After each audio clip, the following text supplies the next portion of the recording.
పప్పు ఎన్నిసార్లు తిన్నా కానీ బోర్ కొట్టదు కదండీ.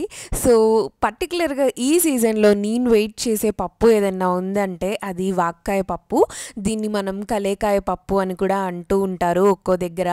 మెయిన్‌లీ ఇదైతే సీజనల్‌గా వస్తుంది కాబట్టి ఖచ్చితంగా ఈ సీజన్ అయిపోయేలోపు మీరు కూడా ట్రై చేయండి. చాలా పుల్ల పుల్లగా ఎంత బావుంటుందో.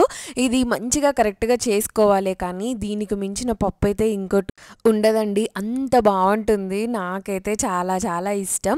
అండ్ ఈ వాక్కాయల్ని మనమైతే నేను వీడియోలో చూపించాను కదా! ఆ విధంగా మీరైతే మధ్యకి కట్ చేసుకొని దాని లోపలున్న సీడ్స్ అయితే ఖచ్చితంగా తీయాలి. లేదంటే చేదెక్కుతుందనమాట పప్పనేది.